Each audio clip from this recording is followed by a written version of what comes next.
The rain hammered against the cracked pavement of New Terra Colony's abandoned industrial district, where 12-year-old Marcus Chen clutched his worn backpack tighter against his chest.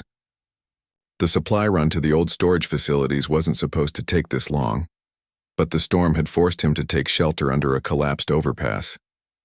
His mother would be worried sick, but venturing out in weather like this was suicide.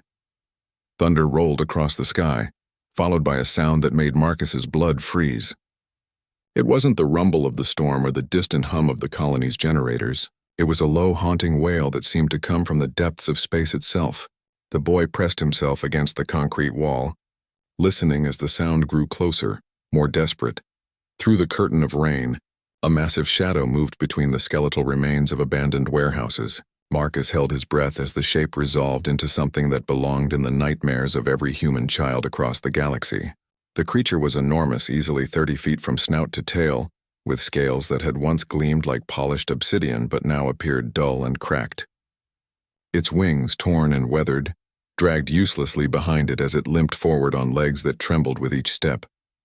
This was a Vorthak, one of the legendary star dragons that had terrorized human space for over a century. Marcus had seen the holovids, read the history feeds. These creatures had once ruled the void between worlds, capable of surviving in the vacuum of space, breathing plasma hot enough to melt battleships. They had been the apex predators of the universe, the monsters that made hardened space marines wake up screaming.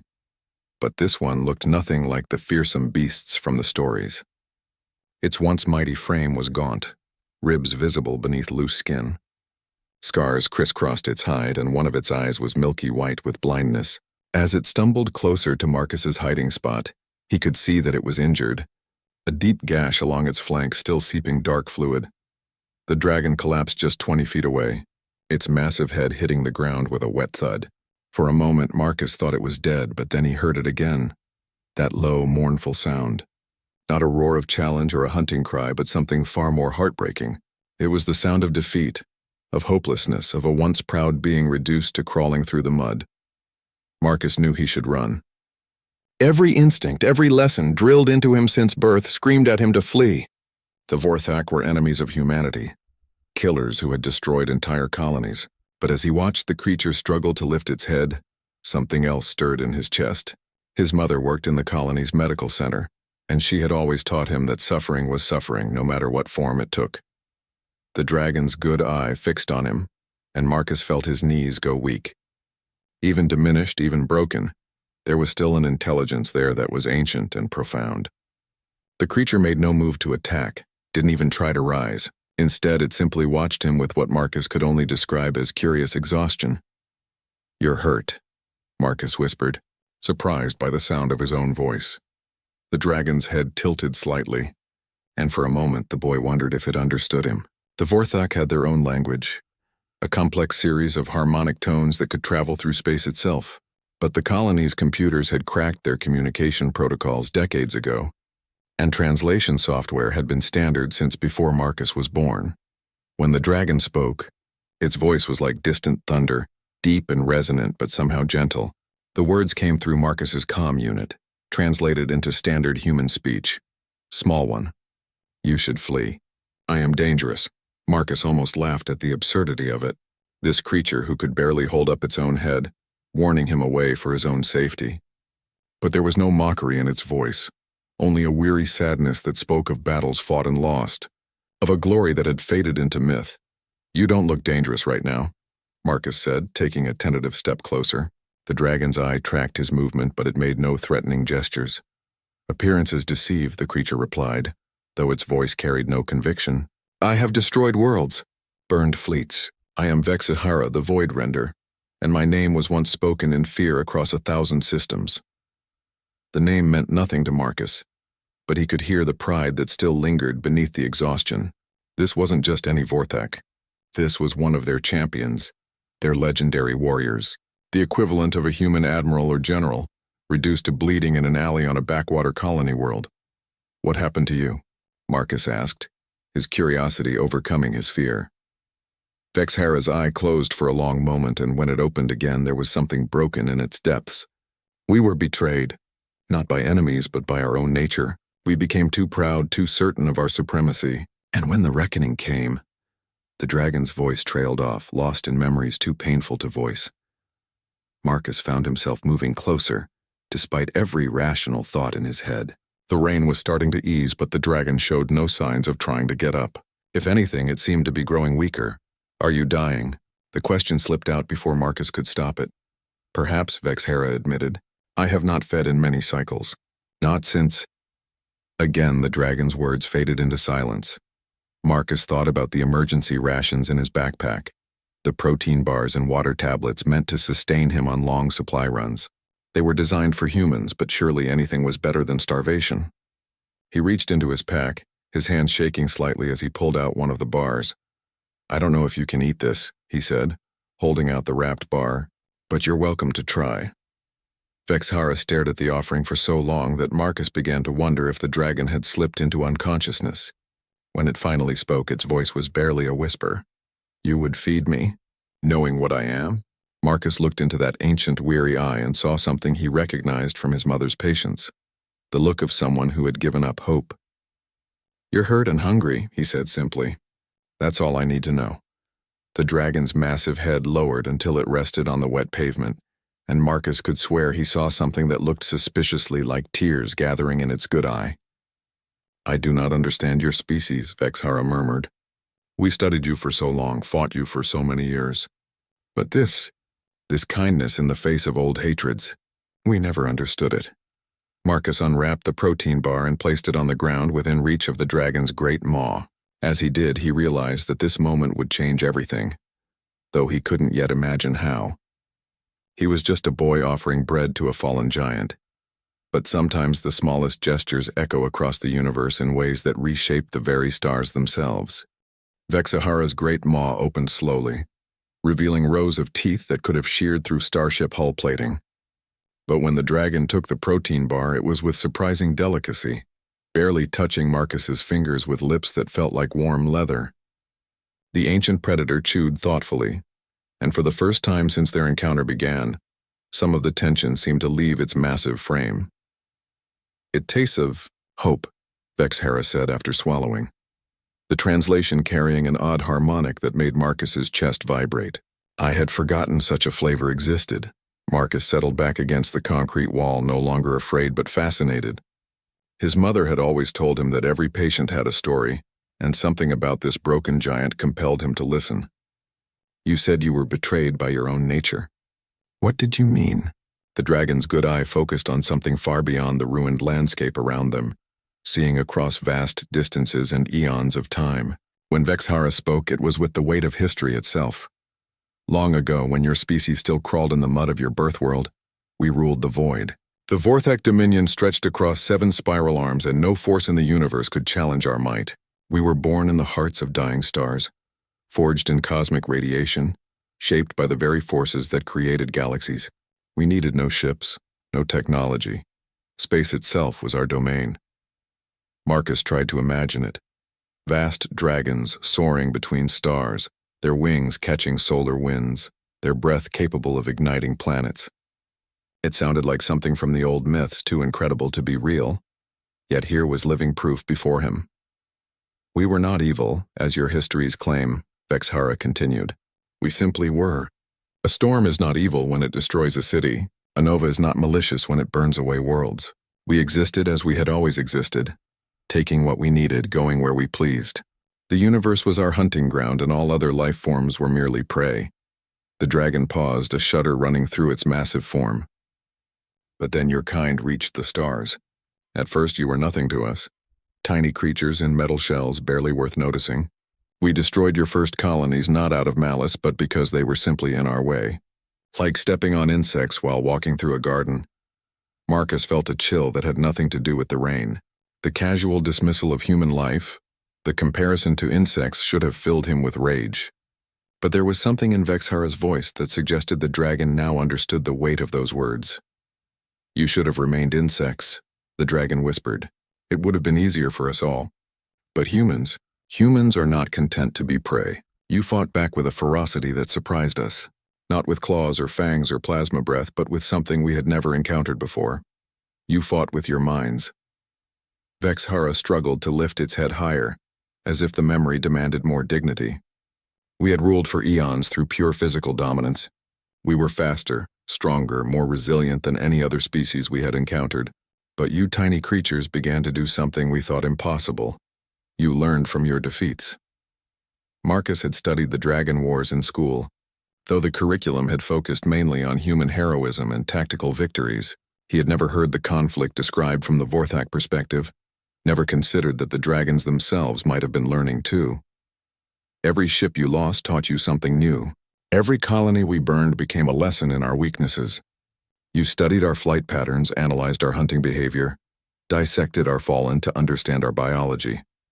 And slowly, impossibly, you began to win. The dragon's voice carried a note of grudging respect that surprised Marcus. The Battle of Kepler Station was when we first realized the truth. A single human child no older than you had calculated our attack vector and positioned the defense platforms accordingly. We lost 17 of our greatest warriors to the mind of a youngling. That was when we first felt something we had never experienced before. Fear. Marcus leaned forward, captivated. The Battle of Kepler Station was legendary, one of the turning points of the war, but he had never heard about a child being involved. Her name was Sarah Chen, Vexhara said, and Marcus started at hearing his own surname. Perhaps she was your ancestor? The genetic records would show. She was brilliant, that one, saw patterns in our behavior that even our own kind had not recognized. The dragon's eye fixed on Marcus with sudden intensity. You have her look about you. That same analytical mind, that same fearless curiosity. It is why I do not flee, even though every instinct screams at me to do so. What happened to my people after the wars? Marcus asked, though part of him dreaded the answer. Vexahira's massive head drooped until it nearly touched the ground again.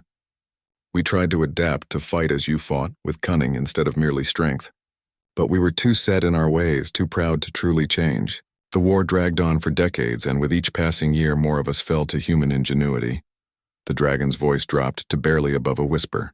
The final blow came not from your weapons, but from something far more devastating. Your scientists discovered our breeding grounds, the stellar nurseries where our young were born. They did not destroy them outright, for humans had learned mercy along with warfare. Instead, they offered us a choice: surrender completely or watch our species become extinct. Marcus felt his stomach turn. The official histories had mentioned the surrender of the Vorthak Dominion, but they had made it sound like a negotiated peace, not a species held hostage. Most of my kind chose extinction, Vexhara admitted. They could not bear the thought of living as anything less than supreme predators. They flew into the hearts of stars, chose death over dishonor. But a few of us. A few chose survival. What kind of survival? Marcus asked, though he was beginning to understand. Exile, the dragon said simply. Banishment to the outer rim, to dead worlds and empty systems where we could harm no one. We were to live out our days as monuments to a failed empire, with the understanding that any return to civilized space would mean immediate destruction.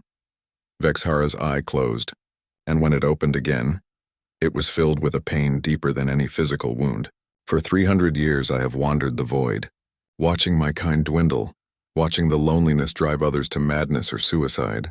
We who once ruled galaxies reduced to scavenging scraps from asteroid belts, hiding from the very species we once considered beneath notice.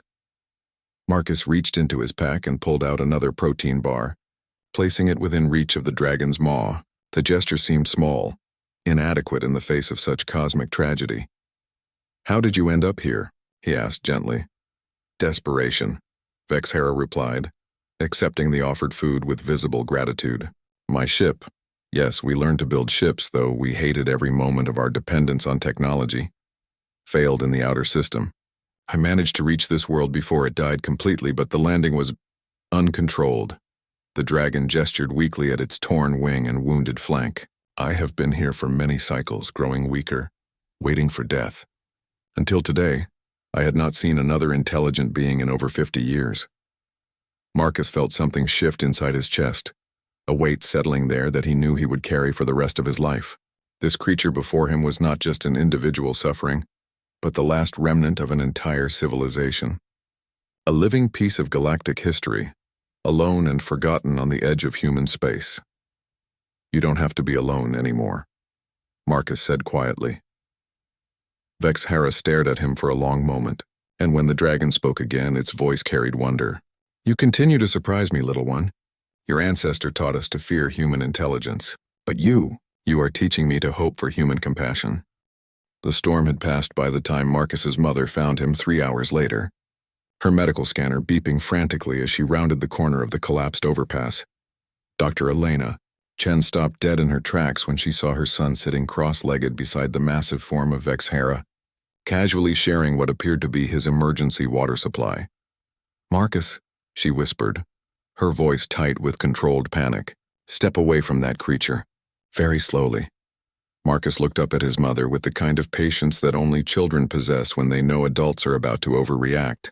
Mom, this is Vexhara. She's hurt and hungry, and she's been alone for a really long time. Elena's hand instinctively moved toward the emergency beacon on her belt, the one that would summon colony security within minutes. But something made her pause. Perhaps it was the way the dragon's massive head was resting peacefully on the ground, or the complete lack of threat in its posture. More likely, it was the look in her son's eyes, the same expression he had worn when he brought home injured birds or stray cats. It spoke to you? Elena asked, taking a cautious step closer. Her, Marcus corrected. And yes. Mom, did you know we had an ancestor named Sarah Chen who fought in the Dragon Wars? Elena's eyes widened. The family genealogy was something she had researched extensively, proud of their connection to the war hero. But how could Marcus possibly know about that? Vexhara lifted her great head with visible effort, focusing her good eye on the approaching woman. When she spoke, her voice was transmitted through Marcus's comm unit, but Elena could hear the underlying harmonic tones that made her bones vibrate. Dr. Chen, the dragon said formally, your son has shown me kindness I do not deserve. I mean no harm to either of you. Elena's medical training kicked in automatically, her eyes scanning the dragon's visible injuries. The gash along Vexhara's flank was deep and clearly infected, while her wing membranes were torn in several places. But it was the creature's overall condition that alarmed her most. The visible malnutrition, the dull scales, the way she seemed to struggle with even small movements. You're in a lot of pain, Elena observed, her professional instincts overriding her fear. Pain is an old companion, Vexhara replied. I have grown accustomed to its presence. That's not an answer. Elena set down her medical kit and approached slowly, ignoring Marcus's worried expression. When did you last have proper medical attention? The dragon's eye tracked Elena's movements with ancient intelligence. Not since the wars ended, Dr. Chen. Our own healers died with our civilization, and human medicine was never intended for Vorthak physiology. Elena knelt beside the dragon's wounded flank, her hands hovering over the infected gash. May I examine this? I can't make any promises, but I might be able to help with the infection. Vexhara stared at her for a long moment. You would treat me? Knowing what I am? You're a patient in need of medical attention, Elena replied simply. That's all I need to know. She glanced at Marcus with a mixture of pride and exasperation. My son apparently gets his compassion from somewhere. As Elena began her examination, Marcus found himself studying the dragon more closely. Now that he wasn't afraid, he could appreciate the incredible engineering of Vexhara's form. Her scales weren't just armor. They were solar collectors designed to absorb and store cosmic radiation. Her wings, despite their current damaged state, were marvels of aerodynamic design that could function in both atmosphere and vacuum. You said you ruled the universe, Marcus said thoughtfully. But you never developed medicine? We had no need, Vexhara explained, wincing slightly as Elena probed the infected wound. Our bodies were designed for regeneration. Minor injuries healed within hours, major trauma within days. Disease was unknown to us, as was aging in the way other species experience it. Elena looked up from her examination, frowning. Then why aren't you healing now? The dragon's good eye closed, and when she opened it again, Marcus could see shame there. Exile broke more than our spirits, Dr. Chen. Cut off from our stellar nurseries, from the cosmic radiation that sustained us, we began to diminish. Our regenerative abilities failed first, followed by our immunity to disease and our natural longevity. You're dying, Elena said quietly. My entire species is dying. Vexhara corrected. I am simply further along the path than some others. Marcus felt his chest tighten. The idea that an entire species, An intelligent ancient civilization could simply fade away seemed impossibly cruel. How many of you are left? Perhaps a dozen in this galaxy, Vexhara admitted. We scattered to the far reaches of space when exile began, each seeking our own path toward the inevitable end. Some chose to die quickly, burning themselves in stellar cores or flying into black holes. Others clung to life, wandering empty systems and slowly fading. Elena had begun cleaning the infected wound with antiseptic, her movements gentle despite the dragon's massive size. This infection is serious but treatable. The question is whether human antibiotics will work on your biology. You would risk your supplies on me? Vexhara asked. Marcus is right. You've been alone too long. Elena smiled slightly as she worked. Besides, this is exactly the kind of challenge I became a doctor to face. Over the next several hours, as Elena treated Vexhara's wounds and Marcus continued sharing his emergency rations, an extraordinary thing began to happen. The dragon, who had been resigned to death, began to show signs of returning vitality. Not just physical improvement, though the antibiotics were clearly working, but something deeper. The ancient sadness in her eye was slowly being replaced by something Marcus had never expected to see there. Curiosity. Tell me about your colony, Vexhara requested as Elena finished bandaging her flank. What is it like to live together in peace? Marcus and his mother exchanged glances. The colony wasn't perfect. There were disagreements, resource conflicts, and the usual human drama. But compared to the dragon's story of exile and loneliness, it probably seemed like paradise. It's complicated, Marcus said honestly. People don't always get along, and sometimes the council makes decisions that upset everyone. But we take care of each other. When someone gets hurt or sick, the whole community helps out. Even strangers, Vexhara asked. Especially strangers, Elena added, giving her son a meaningful look. That's what makes us human. The dragon considered this for a long moment. We never understood this aspect of your species. In our observations during the wars, we saw your willingness to sacrifice for those you had never met, to risk everything for abstract principles like justice or mercy. We thought it was a weakness to be exploited. Maybe it was a weakness, Marcus said thoughtfully. But maybe it was also what made us stronger than you expected. Vexhara's massive head tilted in what might have been a nod. Your ancestor Sarah would be proud of you, young Chen. You carry her wisdom but temper it with something she never had the chance to learn.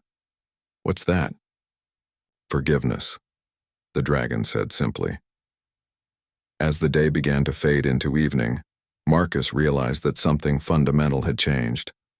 Not just in Vexhara, who was already looking stronger and more alert, but in himself. He had started the day as a colony child running a simple supply errand. He was ending it as someone who had looked into the eye of a fallen titan and chosen compassion over fear. Will you stay? He asked suddenly, the question surprising even himself. Vexhara was quiet for so long that Marcus worried he had overstepped some boundary. When she finally spoke, her voice was soft as distant starlight. I do not know if your people would accept me, little one. I carry too much history, too much blood. We'll figure it out, Elena said firmly, surprising both Marcus and the dragon. Everyone deserves a chance to start over. Vexhara stared at them both, and for the first time since their meeting began, Marcus saw something in her eye that looked suspiciously like hope. The colony's emergency council session was called at dawn, barely 6 hours after Elena had sent her initial report. Marcus sat in the corridor outside the meeting chamber, his legs swinging from the oversized chair while muffled voices drifted through the heavy doors. Beside him, his mother paced back and forth, her medical kit clutched tightly in her hands. They're taking too long, Elena muttered, checking her chrono for the 5th time in as many minutes. Mom, Vexhara will be okay. The antibiotics are working and she's stronger today. Elena paused in her pacing to look at her son. In the space of a single day, Marcus seemed to have aged years. There was a gravity in his expression that hadn't been there before, a weight of understanding that came from looking directly into the face of suffering and choosing to act. The chamber doors finally opened, and Colony Administrator Williams emerged, his face grim. Behind him came the other council members, Security Chief Morrison, whose hand rested unconsciously on her sidearm, Agricultural Coordinator Patel, looking more curious than concerned, and Father Mackenzie from the Interfaith Center, his expression unreadable. Dr. Chen, Williams said formally, we need to discuss the situation. Elena straightened, shifting into the professional demeanor that had served her through countless medical crises. What situation, Administrator? I've provided medical treatment to an injured being. That's what doctors do. Security Chief Morrison stepped forward, her voice sharp with authority. What you've done is harbor a Class A hostile entity without proper authorization. The protocols are clear. Any Vorthak contact must be immediately reported to Sector Command. She's not hostile, Marcus interjected, earning a sharp look from his mother. She's hurt and alone, and she's been hiding out here for years without bothering anyone. That we know of, Morrison countered. How do we know there aren't others? How do we know this isn't some kind of reconnaissance mission? Father Mackenzie spoke up, his voice calm and measured. With respect, Chief Morrison. The dragon has had ample opportunity to cause harm if that was her intention. Dr. Chen has been treating her for over 12 hours, and young Marcus spent an entire afternoon in her presence. That proves nothing, Morrison replied. These creatures are intelligent. They're capable of long-term deception. Administrator Williams held up a hand for silence. The immediate question is what we do now. I've already sent word to Sector Command, and they're dispatching a xenobiology team. They'll be here within 48 hours. Elena felt her stomach drop. What kind of xenobiology team? The kind that studies dangerous alien species, Williams replied carefully. They'll want to examine the creature, determine its capabilities, assess any potential threat to the colony. Her name is Vexhara, Marcus said firmly, and she's not a specimen to be studied. Son, I understand you feel sympathy for this creature, Williams began, but Marcus cut him off.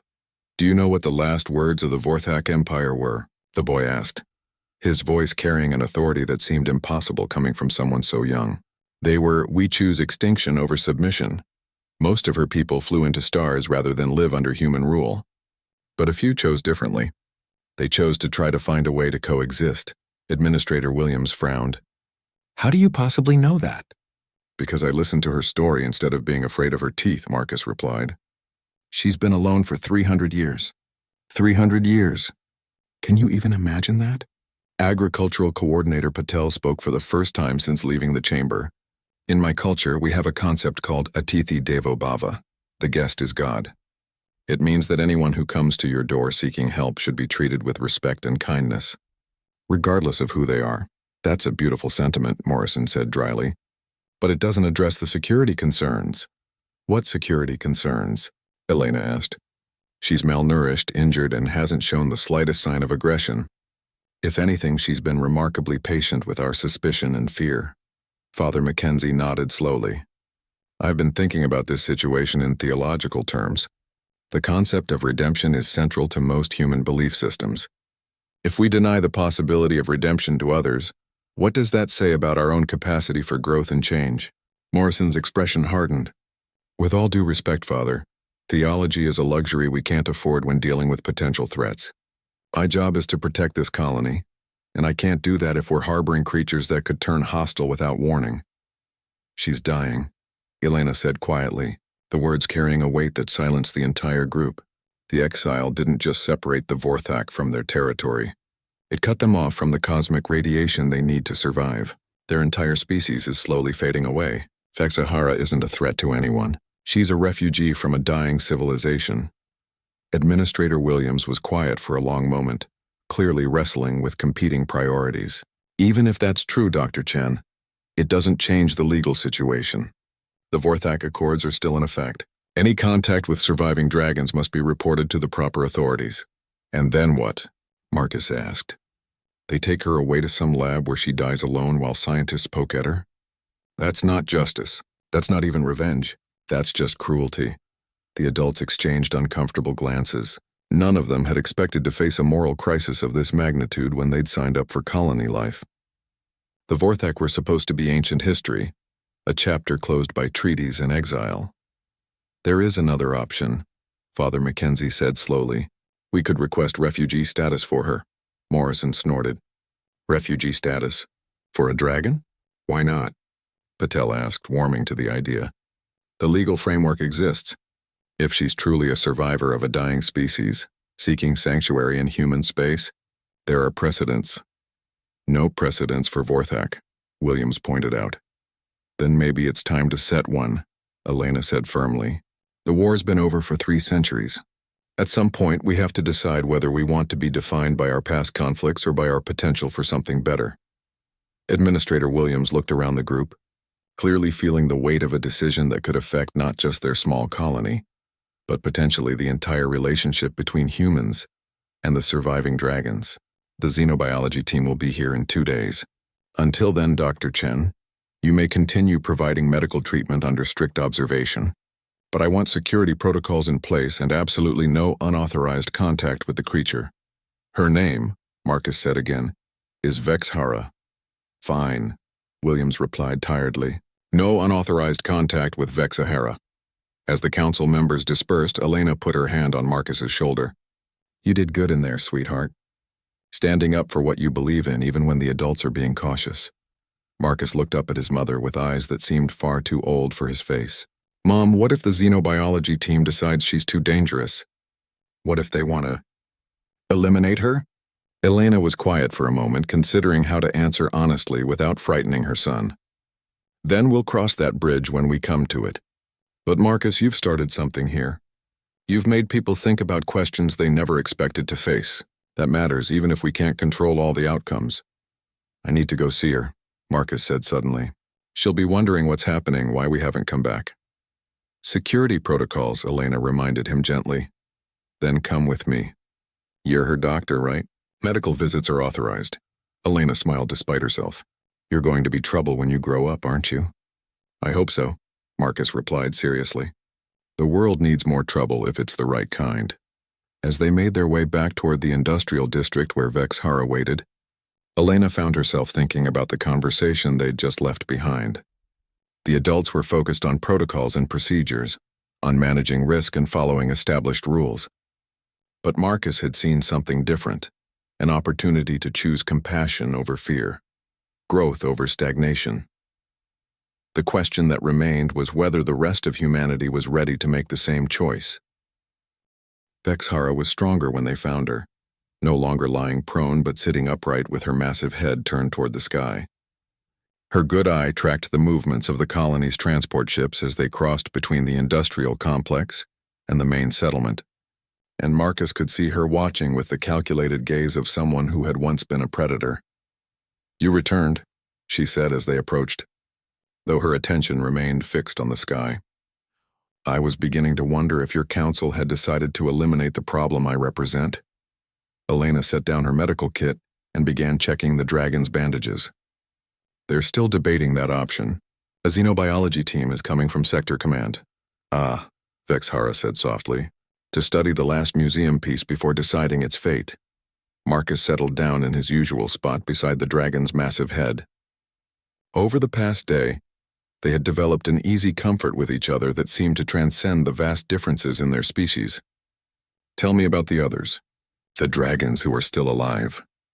Vexhara's eye finally turned away from the sky to focus on the boy. Why do you wish to know about ghosts, little one? Because maybe they don't have to stay ghosts, Marcus replied. Maybe there's another way. The dragon was quiet for a long moment, her massive frame perfectly still except for the slow rise and fall of her breathing. When she finally spoke, her voice carried the weight of centuries of solitude. There is Kethmore the Silent who wanders the Magellanic clouds, speaking to no one and nothing. The loneliness drove him mad decades ago, and now he hunts phantom prey through dead systems, reliving battles that ended centuries past. Elena paused in her examination, listening despite herself. Yspora the Ember Heart survived by becoming something we never thought possible. She learned to trade. She exchanges her knowledge of stellar navigation with independent freight captains for food and fuel. The last I heard, she was somewhere in the Vega sector, helping human merchants find safe passage through the cosmic storm fields. Marcus leaned forward, fascinated. That's amazing. She found a way to be useful. Useful, Vexhara repeated as if tasting the word. Yes, I suppose that is what she became, though it cost her much of her pride. What about the others? Thalivus the Deep Singer chose a different path. He found a rogue planet in the void between galaxies and made it his tomb. He spends his days composing elegies for our lost civilization, his voice echoing through empty space where no one will ever hear it. The dragon's voice grew softer, more distant, and then there is Quexnal the Young, though she is young only by our standards. Barely 5 centuries old when the exile began. She was always different from the rest of us. More curious about other species, more willing to question our ways. What makes her different? Elena asked, genuinely curious despite the clinical nature of their situation. She never accepted that extinction was inevitable, Vexhara replied. While the rest of us scattered to die alone, she spent her exile studying, learning about the species we had once dismissed as insects. She became convinced that survival required more than just avoiding humans. It required understanding them. Marcus felt his pulse quicken. Where is she now? Unknown. 3 decades ago, she sent a message through the deep space communication networks. She claimed to have found something important, a discovery that could change everything for our kind. But the transmission was interrupted and none of us have heard from her since. Elena and Marcus exchanged glances. A dragon actively studying humans, possibly with some kind of breakthrough discovery, was exactly the sort of thing that would terrify the Security Council. What kind of discovery? Elena asked carefully. She never said, Vexhara admitted. But knowing Quexnal, it would have been something extraordinary. She was always the most brilliant among us, the one who saw patterns where others saw only chaos. A new voice cut through their conversation, sharp with authority. Fascinating. Please continue. All 3 of them turned to see Security Chief Morrison approaching with 2 armed guards, her scanner already active and recording. Behind them walked a man in the white coat of the medical corps. Though his bearing suggested military training, Dr. Chen, you were ordered to maintain security protocols during any contact with the subject, Morrison said sternly. This is a medical consultation, Elena replied, not backing down. I'm treating a patient. The man in the white coat stepped forward, his eyes fixed on Vexhara with the intensity of someone studying a particularly interesting specimen. I'm Dr. Harrison from the Xenobiology Research Division. We received Administrator Williams' report and decided to move up our timeline. Marcus felt his stomach drop. This wasn't the examination team they'd been expecting in 2 days. This was something else entirely. You mentioned another dragon named Quexnal, Dr. Harrison continued, activating his own recording device. We're very interested in any information about surviving Vorthak, particularly those who might be conducting unauthorized research on human populations. Vexhara's massive head turned to focus on the newcomer, and for the first time since Marcus had met her, he saw a flash of the ancient predator that still lived beneath her exhaustion. Dr. Harrison, she said, her voice carrying harmonics that made the human's equipment whine with feedback. Your reputation precedes you. Harrison's eyes widened slightly. You know of me? The Vorthak information networks still function after a fashion, Vexhara replied calmly. We know of your work with captured dragon specimens, your dissections of our fallen, your attempts to reverse engineer our biological advantages. The temperature around them seemed to drop several degrees. Elena moved protectively closer to Marcus, while the security guards' hands drifted toward their weapons. That's classified research, Harrison said stiffly. As was our location until recently, Vexhara observed. Tell me, Doctor, how many of my kind have died on your laboratory tables in the name of scientific advancement? Morrison stepped forward, her hand now openly resting on her sidearm. That's enough. We're not here to be interrogated by the subject. Subject? Marcus said, his voice cracking with emotion. She has a name. She's not something to be studied. Son, I understand you've developed an attachment, Dr. Harrison said in what was probably meant to be a kindly tone. But you need to understand that this creature represents a significant security risk. If there are others like her conducting research on human populations, we need to know about it. Quexnal was studying humans to understand them better, Marcus protested. Not to hurt them. How could you possibly know that? Morrison demanded.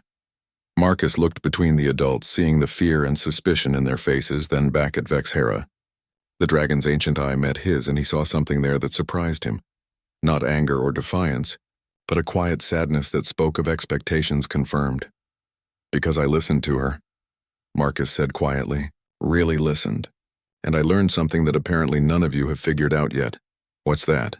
Dr. Harrison asked, though his tone suggested he was humoring a child. Marcus took a deep breath, feeling the weight of the moment settling on his shoulders. That being afraid of someone is not the same thing as understanding them. And if we can't learn the difference, then maybe we deserve whatever happens next. The adults stared at him in silence. While overhead, the colony's ships continued their peaceful transit across the sky, unaware that the conversation happening below might determine the future of two species. The standoff stretched into uncomfortable silence, broken only by the distant hum of the colony's power generators and the soft whisper of Vexhara's breathing. Dr. Harrison's recorder continued its quiet operation, capturing every word, every gesture, every moment of tension that would later be analyzed by committees and bureaucrats light years away. It was Vexhara who finally spoke, her voice carrying a resonance that made the ground beneath them vibrate subtly. "Dr. Harrison, may I ask you a question?" The xenobiologist glanced at Morrison, who nodded curtly. "Go ahead. In your research on my kind, what have you concluded about our intelligence?" Harrison straightened, clearly more comfortable discussing scientific findings than navigating the moral complexities of the situation. "Vorthak cognitive capacity is extraordinary. Your species demonstrates problem-solving abilities, long-term memory, complex communication, and what appears to be abstract reasoning. By any measure, you qualify as a sapient species. And yet you speak of us as specimens to be studied rather than beings to be understood," Vexhara observed. "Why is that?" The question hung in the air like a challenge. Marcus watched the adults carefully, seeing the way Morrison's jaw tightened and Dr. Harrison's eyes shifted uncomfortably. "Because understanding requires vulnerability," Elena said quietly, surprising everyone. "It means admitting that you might be wrong about something fundamental. It's easier to maintain distance, to treat intelligence as just another biological function to be catalogued." Morrison turned on her sharply. "Dr. Chen, need I remind you that this species nearly drove humanity to extinction? They destroyed entire colonies, killed millions of people. A little professional distance seems prudent." "And humans nearly drove them to actual extinction," Marcus countered. "So maybe the question isn't about who hurt whom in the past, but about who we want to be moving forward." Dr. Harrison activated a handheld scanner, its blue light playing across Vexhara's massive form. "The immediate concern is security. If this Quexenal has been conducting unauthorized research on human populations, we need to assess the potential threat." "What if she wasn't researching humans as enemies?" Marcus asked suddenly.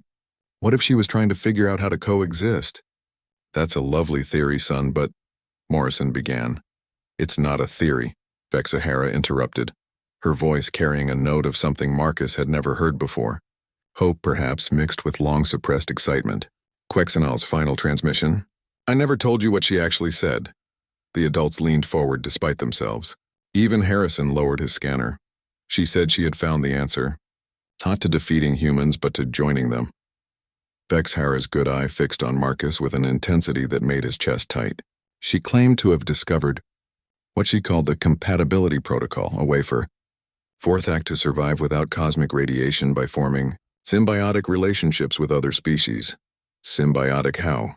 Elena asked, her medical training overriding her caution. She was never specific, but the implications were staggering. If she was correct, it would mean that exile hadn't doomed us to extinction. It had given us an opportunity to evolve beyond what we were, to become something new. Dr. Harrison's scanner was forgotten in his hand as he stared at the dragon. "That's impossible. Your species' dependence on cosmic radiation is hardwired into your cellular structure. You can't simply adapt to survive without it, can't we?" Vexhara asked quietly. "Dr. Harrison, your own research has documented the changes that exile has wrought on our kind. We are not the same creatures that terrorized human space 3 centuries ago. We have grown smaller, weaker, yes, but also more adaptable, more capable of learning." She gestured weakly at Marcus and Elena. "I should be dead by now, by every calculation, by every projection based on our understanding of Vorthak physiology. I should have succumbed to radiation starvation months ago, yet here I am, sustained not by stellar energy but by something far more powerful." "What's that?" Marcus asked, though he thought he already knew the answer. "Connection," Vexhara replied simply. "Purpose. The knowledge that I am no longer alone in the universe. Your kindness, little one, your mother's medical skill, even the challenge of facing Dr. Harrison's suspicions. It has awakened something in me that I thought was lost forever." Morrison shifted uncomfortably, her hand still hovering near her weapon. "That's all very touching, but it doesn't address the security implications. If there are dragons out there developing new capabilities, forming alliances with unknown species, then maybe we should be trying to understand those capabilities instead of fearing them, Elena said firmly. Maybe we should be looking for Quexnal ourselves, finding out what she discovered. Dr. Harrison laughed, but there was no humor in it. Find a rogue dragon in the vastness of space? Dr. Chen, do you have any idea how impossible that would be? Not impossible, Vexhara said quietly. Merely difficult. The deep space communication networks still carry fragments of her research, scattered across the void. Someone with the right knowledge could piece together her location. The implication hung heavy in the air. Someone like a surviving Vorthak who still remembered how to navigate the ancient information networks. You're suggesting a partnership, Morrison said, her voice flat with disbelief. I'm suggesting survival, Vexhara corrected, for both our species. Humans excel at adaptation, at finding solutions to impossible problems. Vorthak possessed knowledge of cosmic phenomena that could benefit your expansion into deep space. Together we might achieve something that neither could accomplish alone. Marcus felt his heart racing. This was bigger than just saving one dragon, bigger than the moral questions that had driven him to offer food to a hungry stranger. This was about the possibility of two species that had been locked in conflict, finding a way to build something new together. It won't work, Dr. Harrison said flatly. The political implications alone would be staggering. The public would never accept it. The military would consider it a security breach of the highest order. The public accepted the end of the Dragon Wars, Elena pointed out. They accepted the exile rather than genocide. People are capable of growth, of changing their minds when presented with new information. Some people are, Morrison said grimly. Others prefer their enemies to remain enemies. It's simpler that way. Marcus looked around at the adults, seeing the fear and uncertainty in their faces, then back at Vexhara. The dragon's ancient eye held his, and he saw in it not just hope but a question. Would humans prove capable of the same evolution they were asking of the Vorthak? There's one way to find out, Marcus said quietly. What's that? His mother asked. We go looking for Quexnal. We find out what she discovered. And then we let people decide for themselves whether they want to be defined by old fears or new possibilities.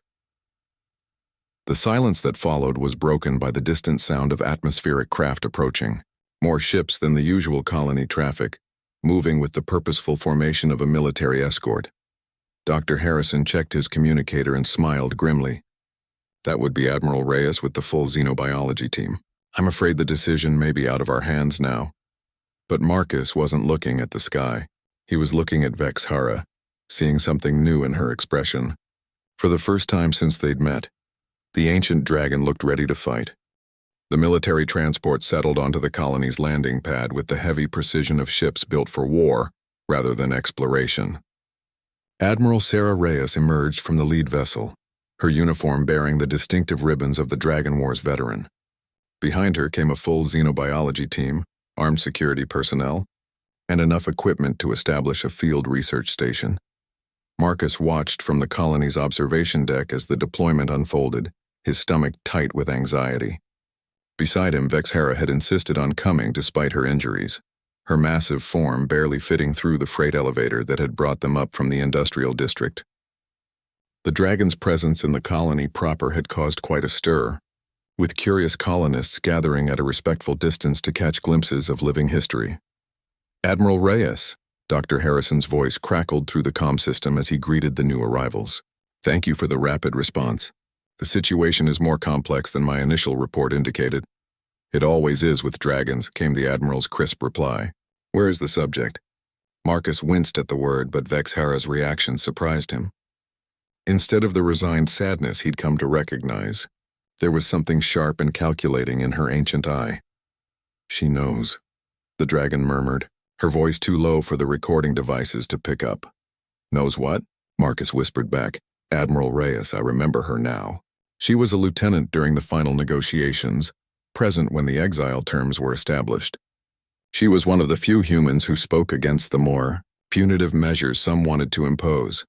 Elena moved closer to them, her medical scanner still monitoring Vexhara's vital signs. Are you saying she might be sympathetic? I'm saying she understood even then that the line between justice and revenge is often thinner than people want to admit. The elevator doors opened to admit Administrator Williams. looking haggard from hours of emergency communications with Sector Command.